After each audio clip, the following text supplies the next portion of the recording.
billahi minasyaitonir rajim. Bismillahirrahmanirrahim.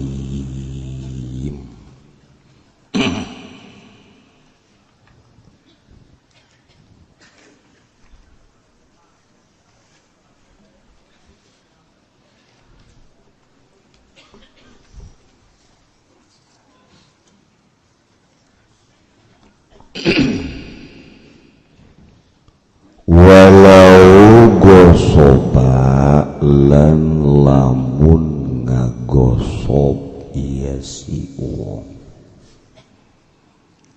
hirzan ing hiris ing simpena lam yuqta maka ora den tugel sopo wong kang ngamili ing hirzan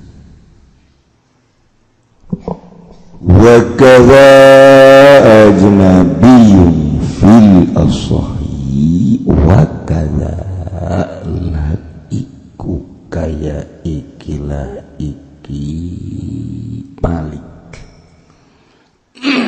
minangkana lami yuqot ajnabiyun utawi wong kang bangsa liya fil asori ing dalam munggul kaul asoh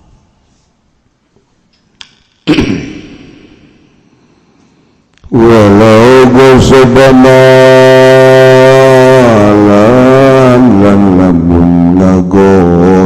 biasi wong ing harta wa ahrazahu lan nyimpen ya si wong lan ngaraksa ya si wong ing mal bihirzihi kalawan si simpenanane mal pasaraka maka walau sapiai malikung kang amilikamin saking hirzi malal gosibi ing hartane wong kang ngagasa ajnabiyun atawa sapa wong kang bangsa liyan al magzuba ing harta kang den gosok falakot maka ora nananugel iku wajib bil asohi ing dalam mungguh kaul asoh walau kutau muhtalisun lan larang den tugas sapa wong kang ngebrot wa muntahibun lan wong kang rusak wajahidu wadiatin lan wong kang angas ing titipan walau nakuba lan lamun ngabolongi iya si wong wadalan baleni iya si wong filailatin ukhra ing dalem mung ikang weweneh pasaraka maka walang yasiwang kutia maka den pegatkeun yasiwang fil asahi ing dalem munggu kaul asaku tumucap insum hadza utawi ikilah qat'u iku idza lam ya'lamil maliku tatkala ora urus sapa wong kang miliki anak kok bolonge walam yazat lan ora lawur anak balu tarikina kadua wong maliwat kabeh wa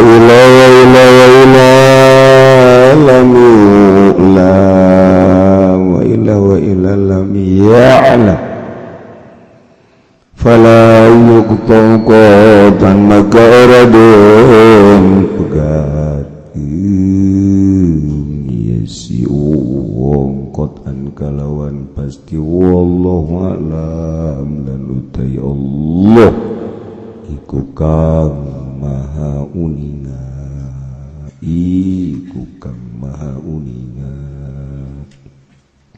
bang masih keneh nyaritakeun tentang had sarikoh nu maling teh ternyata lamun geus datang kana nisab sarikoh kudu dihadna teh dipotong leungeunna nu belah katuh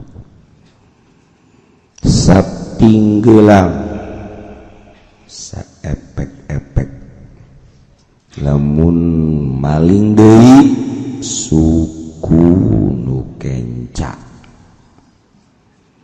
maling deui leungeun kenca maling deui suku katuh slumpang teu make dampal nyekel epek-epekan tanda pamalingan berat urang masa kadar nyaritakeun hukum-hukum hungkul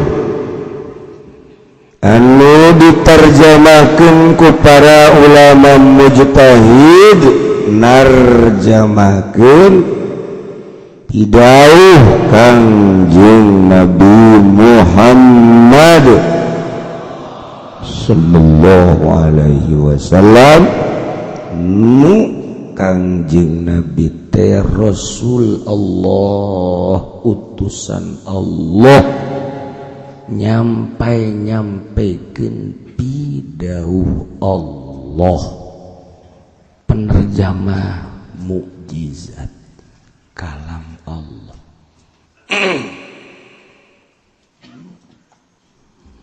lamun Allah mukhalafah lil hawadis beda kalam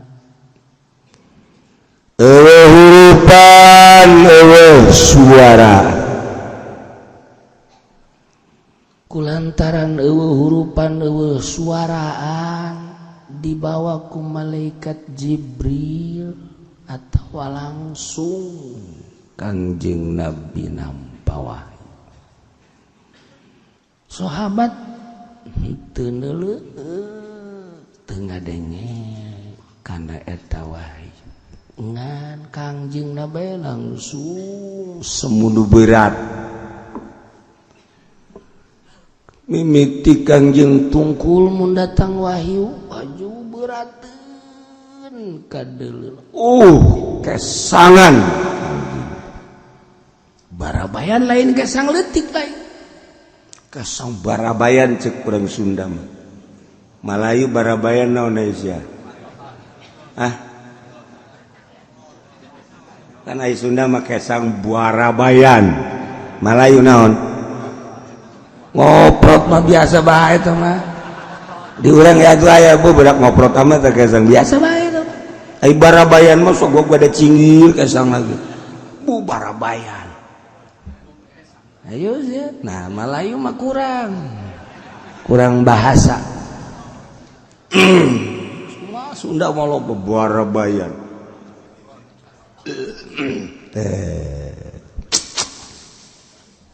surti sahabat bahwa Kangjeng teh keur nampa wahyu eta aya suara ka Kangjeng Nabi teh aya huruf teh aya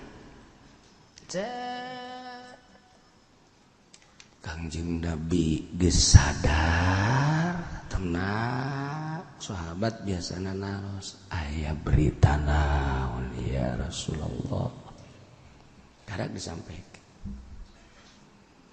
mentak ulah kaget lamun keur ngaji jelema tarungkul juga sangat ulah kaget sebeh teuing wudu jeung problem-problem lo banyak malah mah pikiran anak kaduh ngaji aing oh lain tetap nyulusup wahyu Allah lain suara lain nu kadenge suara nu kadenge ku urang mah ku ari teh tambah suara-suara makhluk tapi nu terkandung di dinya aya rahasia Allah nyulusup ka jero hate nu urang teu paham ieu mah keur carita urang bae ngaji urang 10-an 100-an 1000-an aya anu memperhatikeun aya nu henteu suara mah kadenge kabeh aya nu paham aya nu henteu suara mah ngadenge kabeh aya anu haju leuleus hate teh aya anu henteu suara mah ngadenge kabeh tah rahasia eta nu hese ge tah nyulusup ka jero hate masing-masing set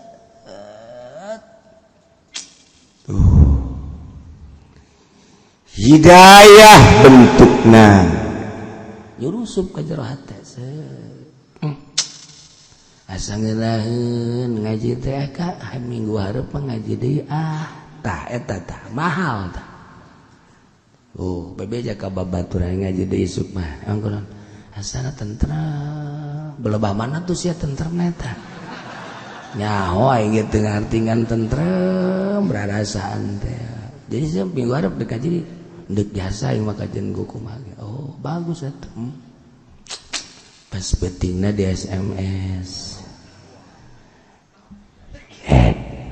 sia yang boga keuntungan yang naon bisnis ya teh ya ternyata ditanggapi isuk cenah deuk aya pertemuan wow jam sabaraha mun bisa mah isuk jam 8 boleh deh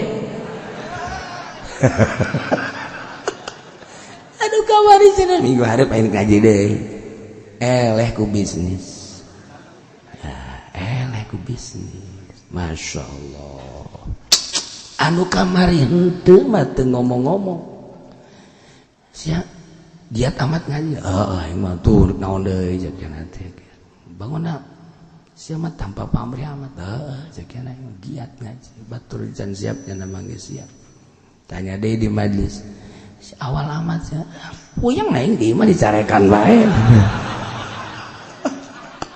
pamajikan aing galak aing mending menghindar ngaji lah dua nana teu beres kabeh coba juga kangjeng gitu aya sorak daya aya huruf daya langsung ku kangjeng diucapkeun ditarjamahkeun ku kangjeng dibacakeun ke diartikeun melalui ucapan kangjeng jawami'ul kalim ditarjamahkeun ku para ulama-ulama jadi teu sambaraga atuh narjamahkeun Al-Qur'an teh lain make otak sorangan man fassara al-Qur'an bi ra'yih falyatabawwa maq'adahu minan nar sajelema nu ngahartikeun Quran ku pikiranna sorangan sarua jeung ngamparkeun seuneu di neraka jang sorangan keun ngamparkeun seuneu ngahurungkeun seuneu ditiupan ku nyana jang meuleum nyana sorangan entak sia ade urang kudu boga guru ngadengekeun kumaha tafsir ngetafsir naon ieu teh nu dihartikeunana kabeh urang jelas ku ari ku sorangan bae tafsir ngaharti-hartikeun ketika geus teu akur jeung situasi kondisi malah deuk dileungit tidak relevan lagi atuh kalau orang nyolong dipotong tangannya gimana itu tidak manusiawi emang hukum nang manusia dagorkeun habak jelema kos kitu ieu tihang tah ieu hulunyana deg deg deg beres atuh hukum atau kifi pamuruk syara dek datang ka mana urang nurut ka pamuruk syara ulah haju urang nyalahkeun. Waduh, ayat itu sudah tidak relevan lagi. Udah pohara aja. Gara-gara ayat itu dagang gua jadi mundur. Emang kenapa? Ya kredit kagak boleh, ngutang bank kagak boleh. Ini sih gimana itu Quran? Gak akurat otak gua aja tolong. Tuh otak sih mau otak tempe. Diakurkeun jeung Quran atuh. Endeg ge kok gua kenapa ya? Masih belum nerima aja sama Al-Quran. Coba gue ngedeketin tukang karung nih. Barangnya konsultasi teh sarua sama gue juga katanya. Orang yang sarua beloon atau konsul kamu nerima sadar lain ngoreksi diri anda nyalahkeun Quran. Geus kemalamun anu kos kitu rante seret bawa ke sumur parem cor ulah kena hirup deui geus beres cenah tama profesor profesor tinggal profesor kunyuk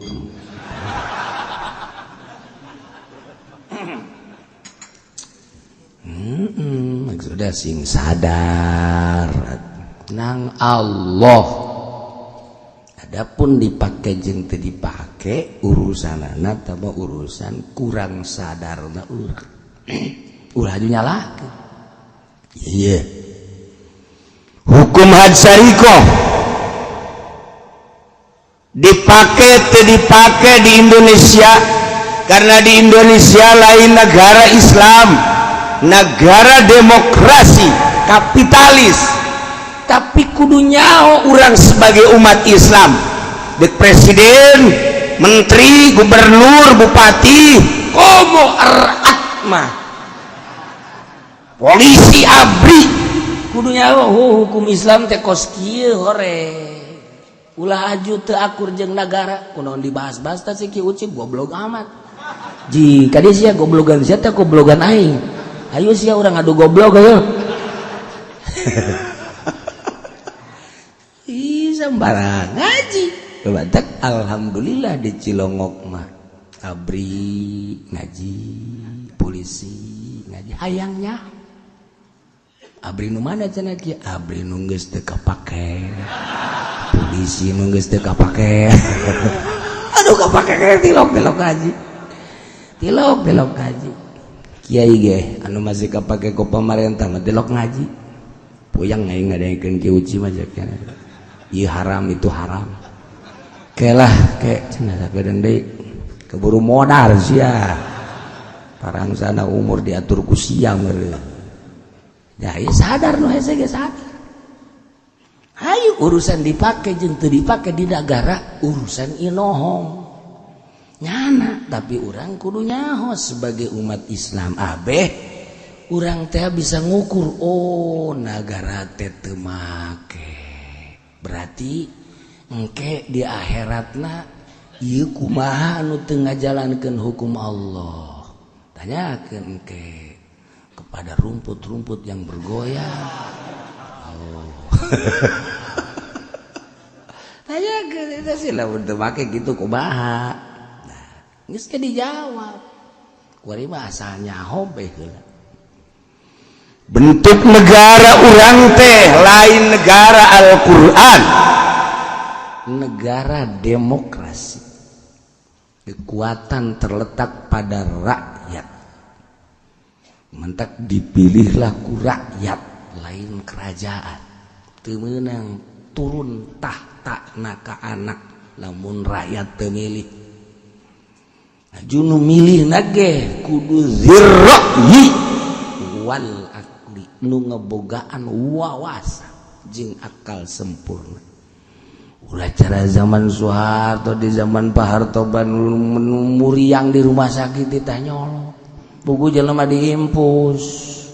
Mikiran awak sorangan kayaknya geus puyeng didatangan ku lurah ku camat pemilu milih boro-boro milih aing geus tojok tak kusia tojok tah nu mana geus ka dieu leungeunna jos Golkar zolim zolim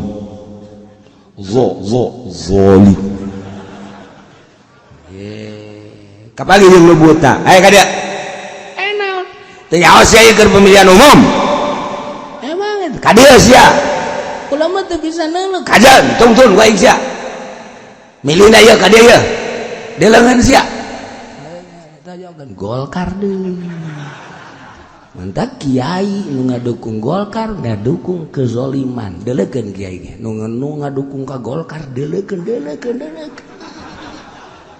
eta zaroli perjalanan lain ngaulah-ulah ka Golkar lain ka hayu-hayu ngaritakeun zolimna ka arti ku beungeut sia lain ka Golkar los aing mah eta mah partai dik henteu mangga aing mah nyaritakeun teh zolimna sakitu Masya Allah masih kena didukung kene bapak buah zolim sia mantap kiai boga ilmu rukun wudu tidak anu ngadengekeun ku sebabnya asup ka Golkar ulah nyalahkeun ka masyarakat ulah nyalahkeun ka ilmu nyalahkeun ka kazoliman nyana mandakang ngazoliman bahwa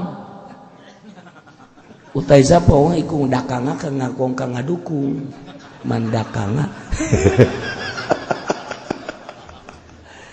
bahasa naon cenah teh kieu dakang aing teu nyaho di Arab eueuh di Spanyol eueuh tah eta kos kitu si haden mata urang teh katitipan ilmu santri ustad kiai mutiara nindin mutiara nasing hade mahal teh mutiara teh selama dimulai ke urang ketika mutiara geus dijual dipuri di sisi jalan lain mutiara pasti plastik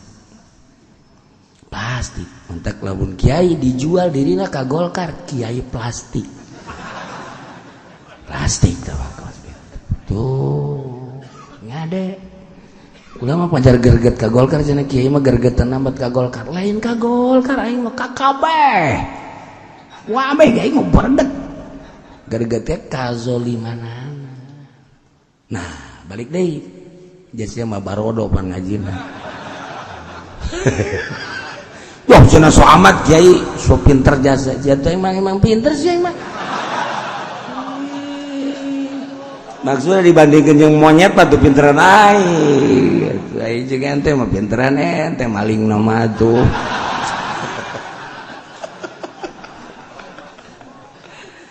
nu pinter iwati Allah hanya milih na urang kapinteran mati Allah ulah sok pinter sok hebat sok jago ulah nu Allah kabeh nganrapkeun praktekna hese dipilihlah ku rakyat nu boga-bogaan wawasan maju ka hareup maju negara maju bangsa maju agama sanajan negara orang lepas di agama praktekna moal lepas di agama sebab kabeh ge beragama ketika teu akur jeung agama pasti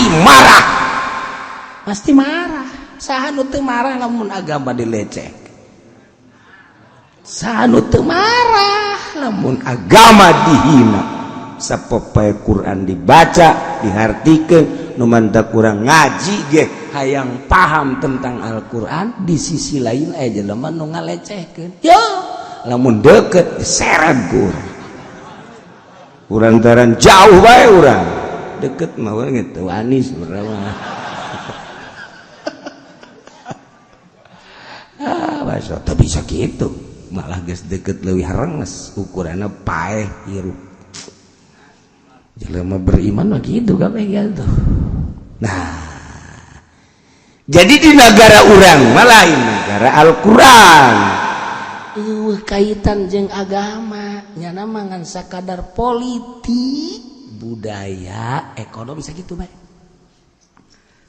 Jadi tekan teh kumaha perjalanan roda politik, kumaha perekonomian, kumaha perbudayaan, geus sakitu agama mah ieu urang masing-masing.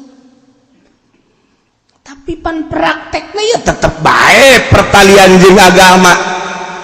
Ja urang mah Islam ketika aya ekonomi di satu sisi negara mah memajukan ekonomi teu make agama, urang mah kan milih-milih sebab urang mah make agama. Bener henteu sih cak agama.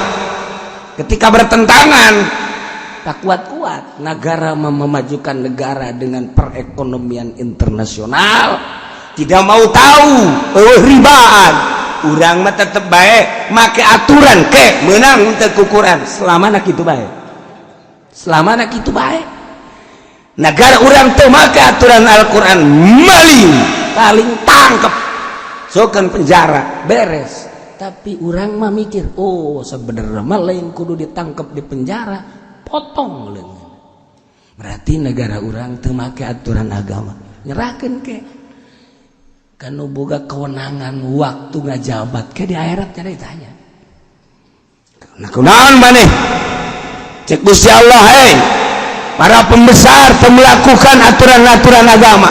Hah? Belum. Kami hasil daripada keputusan DPR, mudah-mudahan kami untuk memberikan maneh, untuk memberikan sebagai tosor memberikan ke negara. Kami dibentuk negara demokrasi. Nangsa ngebentuk negara demokrasi.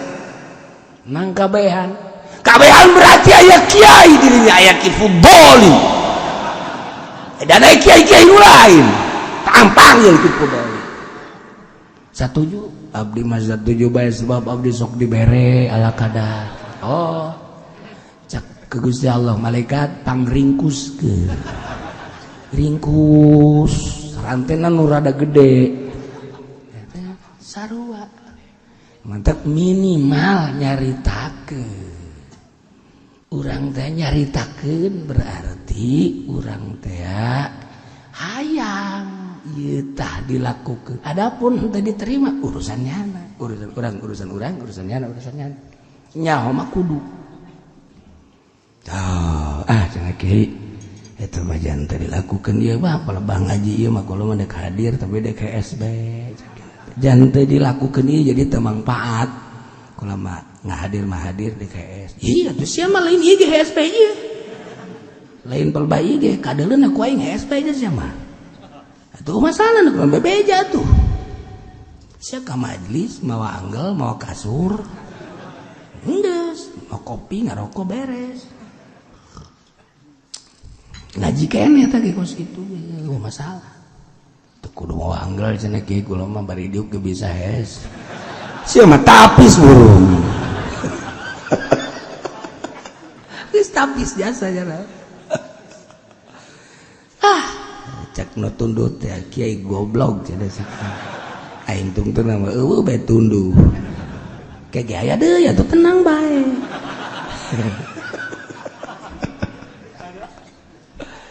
Ya Allah.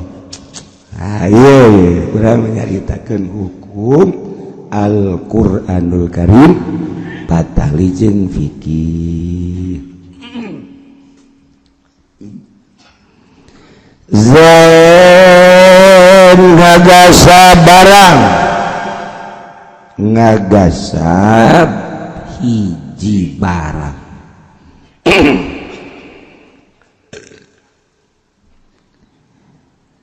Zaid teh ngagasab hiji barang kieu barang tenang barang mau mobil barang, motor barang, sawah barang, imah barang, baju barang, nu ngagantung barang, anu sok senyum-senyum barang. Oh, sebab mantap kaji pendi ge sok ngomong dari barang tuh.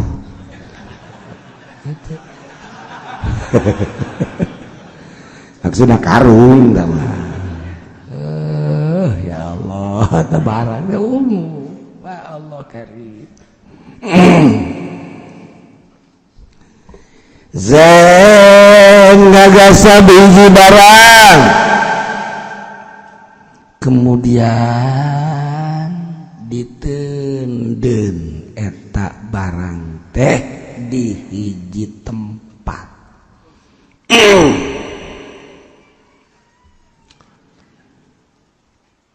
Kemudian nung digasabna teh Ki Umar ngalilimpi, ieu barang aing ieu ka mana? Barang aing ieu ka mana? Itu ditaliti ku Ki Umar. Ja aya di imah Ki Jae. Zaid maling motor dibawa ngagasab jeung maling beda setik. Ngagasab jeung maling beda setik. Okos kiai jeung dukun.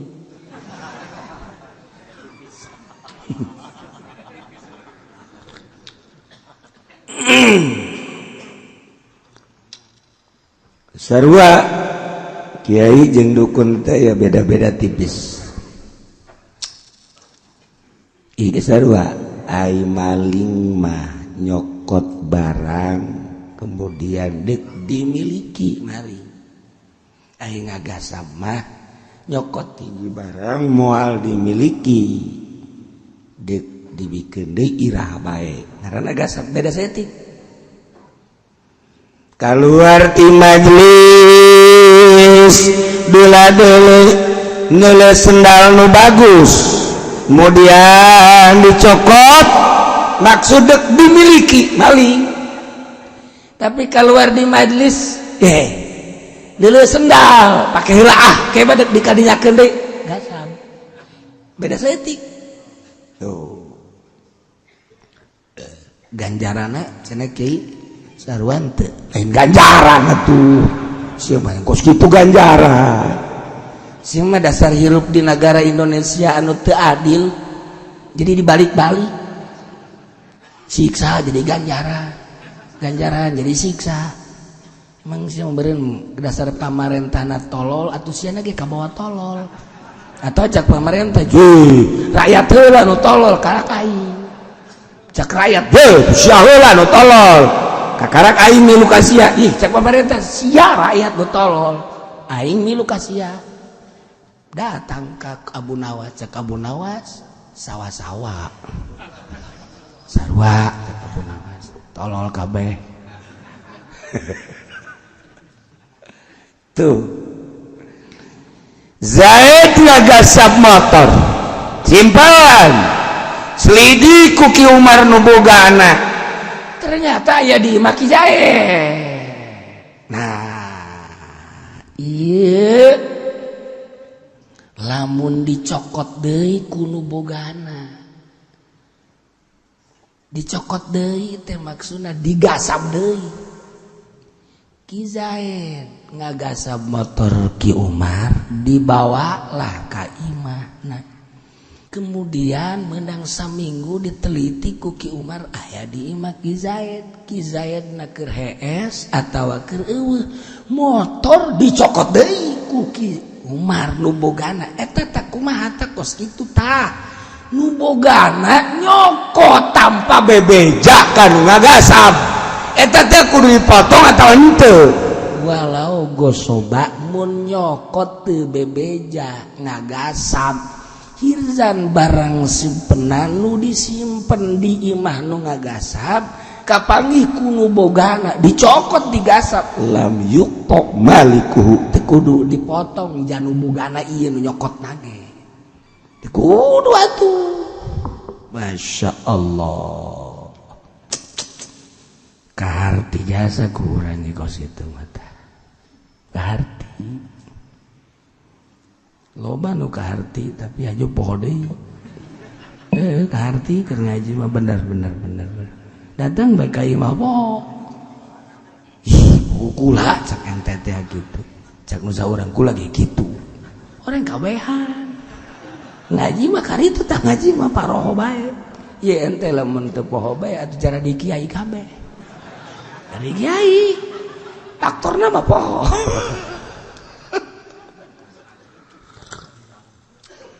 Kiai ge pohoan ieu. Ya kiai ge pohoan. Emang kiai teu pohoan poho. Sarua bae kiai ge poho. Keur ngaji mah ya ulah sok nerima duit ti pamarentah benar. Padahal ge podoli. Panggil bae ka pendopo. Cokot, caknya poho.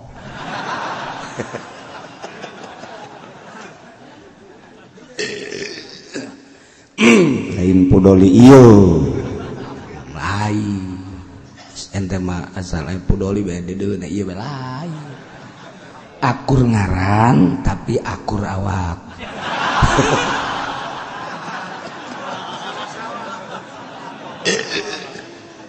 Atunya nate ya berarti mah tinggal newak baik. Masya Allah tuh gitu. Wa kadza ajnabiyyun fil asahi kitu kene nu malingna batur nu ngagasabna. Atuh teu kudu dipotong leungit sebab maling lain nu nyana ngagasab lain nu nyana. Zain ngagasab motor Ki Umar dibawa ka imahna maksudna kan endeg dianterkeun deui iraha bae gasab kitu beda jeung maling keneh ngan henteu pati pol. Maksudna ngamilikina teu pati pol. Lah sakira kapanggih mah kudu boga dibikeun deui. Mun teu kapanggih masa bodoh ku mangke wae.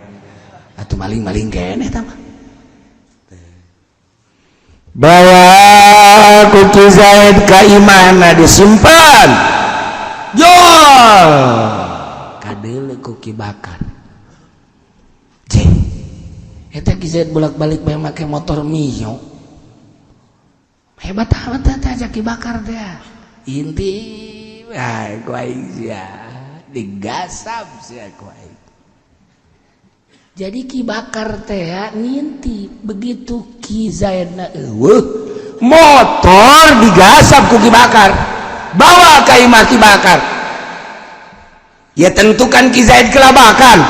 Motor aing ngagasab cak Ki Zaid di Ki Umar ya eueuh. Teangan boga teangan hese lapor ke polisi. Begitu lapor ke polisi kapangi ku polisi mah hebat kan polisi mah lamun daek mah neangan pamalingan babarieu ku ari mah tak teu kapanggih bae teu diteangan. Jada mun daek neangan pamalingan ya sakiceuk taktik dan strategi neangan pamalingan geus aya cara-carana babarieun jasa jeung geus ditingali kantong-kantong kejahatan di mana nyahonya. Boro-boro di dalam negeri aya jelema maling lumpat ka Singapura ge atuh kanyahoan. Lumpat ka luar negeri kanyahoan. Atuh komodo di dalam negeri kanyahoan. Eta Cirebon teu barareunang teu diteangan. Kuna dia nonton teu diteangan urangna teu lapor. Pan kudu lapor bae atuh kudu lapor nyana nyahoan teu bahwa urang kapalingan kan teu nyaho. Kudu lapor. Pan sageus lapor ge cenah ajun teu kapanggih teu dimodalan. Ku urang. Lamun kurang di modalan mah atuh nyana geneangan. Jeung dina kapanggihna ge lantaran nyana perlu sapopoena modal diantepkeun heula. Aya sabenerna pamalingan kapajadianna di Picung, pamalinganna di Cikupa. Nyana ge geus nyahoeun. Kan nyana ge bisa hubungan. Awas jeung baturna ya teu mah make krek-krek. Oh iya, krek-krek. Nyahoeun nyana ge. Sia ngapaham teu krek-krek. Atau pakai hati dan lain sebagainya. Nyaho aya di itu. Nah, dipermainkan ku nyana. Aduh, malingnya susah juga. Bada lagi modal 1 juta lagi aja dah. Saya cari cekian nanti insyaallah. Biar deh kurang 1 juta. Lain gaji kupan, ya nama kain majahe. Ngarokok, lah menang 2 poe laporan deh. Udah hampir ketemu sih cekian. Tapi ini dia coba 1 juta lagi dah buat ngebensinin dah cekian nanti. Biar deh kurang bet. Ketemu sudah malingnya mah ada nomor HP-nya dan lain sebagainya. Tapi ini kira-kira tempatnya aja yang belum, orangnya mah sudah ketemu dah HP-nya. 1 juta lagi dah. Dihitung-hitung leungit motor harga 5 juta, behak 20 juta. Eta polisi di Vietnam kos gitu. Di Vietnam teh kos di Vietnam mun aya nu laleungitan diantep. Atuh masya Allah, aya leungit embe, leungit gajah. Eta di Vietnam. Di Vietnam ge niru di Indonesia. sebagian nanti. Sebagian kos itu. Riweuh. Ka jelema leungit motor, yuk geus lapor ke polisi, tayang nih. Lapor atuh saya gak daripada aing mere polisi mendingan leungit motor aing. Beres aing. Siap bangun gergeteun amat ke polisi. Polisina ge mamang aing. Beres mamang aing nyaho jasa aing. Jadi rusuk nyaritakeun teu beresnya dulurna. Dulurna eta rata-rata ditangani. Dan mantak lamun boga dulur polisi gegeran segera abeh ngabaguskeun bae. Pak lapor Pak, ya. Oh jasi ieu mah aloy, aya naon? Leungit motor. Leungit motor? Motor naon? Motor mio. Isu kaya. Tanggung jawab aing geus. Geus dibere duit tegeduk. Wih hebat amat ieu Mamang. Geus bener. Isuk bener nyana mawakeun ti dealer tah motor ganti. Beres. Ieu mah boga Mamang kieu mantep ya. Lain neangan pemalingan mang meulikeun geus ulah di tangan itu mah. Mamang ge hese neanganan. Kapuyang-puyang geus digantian bae. Mang, asana minggu hareup kula leungit motor deui, Mang. Sia mah leungit motor direncanakeun. Tuh. Ngaji bari lalagan mah jangan dipake ieu. Atuh teu dipake di negara lagi ya. Tah. Kesimpulanna mah beunang lah Ki Bakar. Adili. Ternyata Ki Bakar teh ngagosob motor ti Ki Zaid. Horeng Ki Zaid ge barang gosoban anu ti Ki Umar. Ieu mah perkarana. Ieu Ki Bakar ngagosob barang anu meunang ngagasab. Jadi berarti Ki Bakar balain pemilikna. Nah, ai tadi mah Ki Zaid ngagasab barang nunyana. Ku ari mah Ki Bakar ngagasab barang hasil gasaban. Kudu dipotong. Sebab lain anu Ki Zaid, nu laporna Ki Zaid. Teu kudu. Masya Allah. Geus ararang geus permasalahan teh urang mah tinggal maca nengetkeun pake. Sakitu doang. Kiai kuari kumaha lamun kieu? Nah. Motor kula dicokot ku batur. Aju eta pamalinganna beunang. Aju eta kumaha lamun pamalingan ku kula bae langsung dipotong. Ceger. Teu bisa. Eta mah menghukumi sendiri. Jadi nu berhak motong ma'al gojo nu aya di negara. Lamun nagarana henteu ngalaksanakeun dikurang bae dipotong. Ye emang embe. Henteu meunang. Geus eta mah serahkeun ka negara. Mantak nagarana kudu ngatur-ngatur urusan had hudud-hudud. Teu meunang kurang langsung dihukumi. Adapun negara nu teu ngahukuman urusan negara. Urang mah teu meunang. Berarti kan permasalahan can selesai. Permasalahan nu can selesai engke diselesikeun di Rabbul Jalil di hareupeun Allah.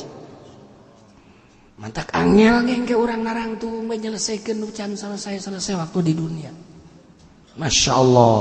Angel saurang-saurang. Hajupan malaikat mah teu bisa disogok. Emang Kangjeng bisa disogok. Jadi saurang. di dia aya anak buah Kangjeng. Saya maju neuleuh ke belah dieu kabeh heran. Ulah tuh tenang bae sih. Masya Allah karim ya urang di negara terame lamun urang kurang bisa mensterilkan diri urang unggal poe berita ieu berita politik, berita ekonomi, berita budaya, berita penggandaan uang, macem-macem. Ayo juga bawa ke sholat, Allahu Akbar. Eta Maulana Kangjeng bisa ngagandakeun uang. Kunaon aing teu nyaho mun aing nyaho mati kamari aing ngagandakeun beunang. Teu kudu hese-hese dagang. Tolol teu coba. Ngahayal teh dandek ngilu. Tah. Ieu urang teh ieu gangguan teh ganggu. Ulah dijadikeun hulu urang sebagai bola dunia. Lamun urang hayang menghadap ke Allah secara murni, hulu urang ulah dijadikan bola dunia. Lamun hulu urang dijadikan bola dunia, perpolitikan, perekonomian, perbudayaan dan lain-lain, ketika sholat aya kabeh. Sebab bola dunia ngocor ka sakalo hate. Allahu Akbar. Ahok turun moalnya.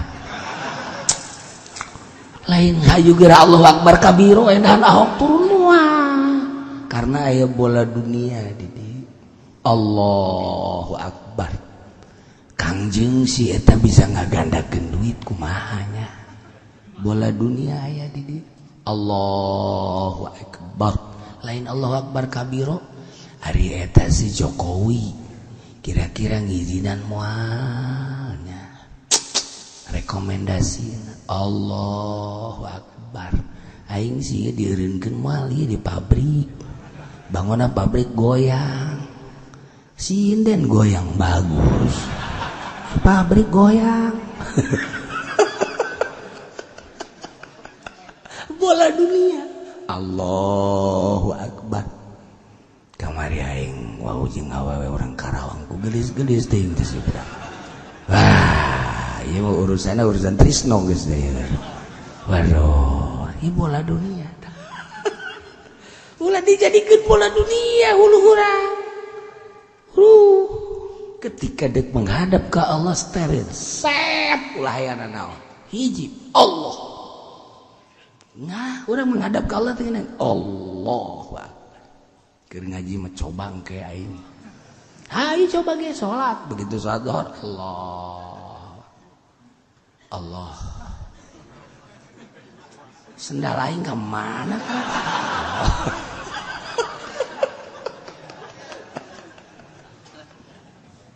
Heset. Moal wali-wali Allah teh saeutik di dunia teh nu diangkat jadi wali teh ku hese na nyeteriulkeun nganolkeun teh hese. Lamun babari atuh jara di wali kabeh. Hese. Jadi wali teh lain anu di masjid asbeh bae lain. Wali teh lain nu make udeng-udeng lain. Wali teh lain nu make jubah. Wali teh anu bisa ngajelaskeun tentang ayat-ayat suci Al-Qur'an lain. Wali mah nu bisa nganolkeun tina berbagai perkara. Hiji bae di otak. Allah. Eta wali. Atuh nu bisa ngajelaskeun tafsir hadis ambalaya di TV ge ku ente pan kadeuleuh ja ente mosok nonton TV. Di koran di majalah ambalaya pinter amat wali lain. Can puguh maksudnya. Anu make jubah loba jasa wali can puguh. Anu make udang-udang wali cantang tuh. Cek urang Baduy mah cantang tuh. Selamanya dacan bisa nggak nolkan lain. Masya Allah. Hese atuh. Aju kanyawan jelema nunggus bisa nganol teh enggak kanyawan. Nunggus teh hayang nanaon, teresep nanaon. Ieu we Allah. Bakal kanyawan tuh bakal. Nu cinta jasa ka Allah kanyawan. sakumahanya hona aya awewe nu cinta ka urang. Hanya rahasia pribadi teman. Orang lain tidak tahu kalau dia mencintai kita. Waduh, itu rahasia. Itu teh nyahoun batur ge. Aju batur nyahoun bahwa urang teh bogoh kasih itu bogoh ka urang, barang nyaho. Nyaho ya, misalnya di mah awewe kos kitu di bogohan. Iya itu rahasia teman. Jangan lihat orangnya tapi dalamnya dong. Iya, rupane orang pire. Tapi rasane.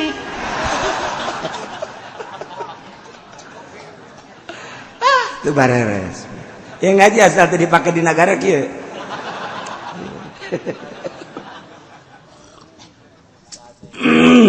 Ai masalahnya bae. Tapi ngaji ieu bopohara ieu. Masyaallah kali. Tuh, dua masalah. Kayak poho deui ieu. Kayak jadi hitungan deui. Oh, pasti. Geus bisa dipastikan pasti gitu. Pasti. Ya pancen kiai bisa memastikan gitu. Geus jelas. Sebab ilmu mah nur Allah. Wa nurullahi la yuhda li'asim. Cahaya Allah moal sambarangan dihadiahkeun ka jelema nu sok nonton TV. Kuari urang bisa ngarti sebab keur teu nonton TV, keur teu HP. Balik ka ieu mah, remote cekal deui. Pohon ieu. Minggu hareup aya kamari teh ngabahas ngaji teh naon karah? Nyana nanya ka babaturanana. Oh, ngabahas sariko. Heuh, naon karah? Ge poho. Paro kabeh. Mendak bisa dijarakeun poho. Ah, cenah ge pohon kitu mah cenah moal ngaji. Teu ngaji deui, teu nyaho wacan. Ngaji mah rada deureus we. Rada deureus rada. Lamun cara gering teh mah atuh puyeng dibodrekan setik. Moal cager ieu ge puyeng deui. Dia bodrek mah cager kita lah syukur sa eta doang sakedeung ge puyeng deui. Walau gosoba malan warjau birzi zain ngagasab harta ditendeng kunyana dipanyimpenanana pasarokol maliku minhum malal gosip kuarima nu boga eta barang nyokot kana harta nu ngagasab. Zain nyokot barang Ki Umar baju tendeng di tempatna di lamari Ki Umar nah di Zain dibuka lamarina ayah di jero lamari dicokot kuari Ki Umar nu bogana disimpen dina panyimpenanana ikan keur nyaritakeun hirzi kan tadi lamun aya jelema maling hiji barang ditendeng lain di tempatna kan teu kudu dipotong tapi lamun pihirzi misli kudu dipotong kuari nu dipalingna nu nyana keneh walaupun ditendeng pihirzi misli lantaran barang nu nyana keneh atuh falakot fil asli teu kudu dipotong gitu ya Masya Allah walaupun nyokotna minhu tina tempat hirzukna sebab barang nu dicokotna nu nyana awajab yun maksud batur nu dicokotna anu digasabna barang nu digasab dicokor ku batur henteu kudu dipotong.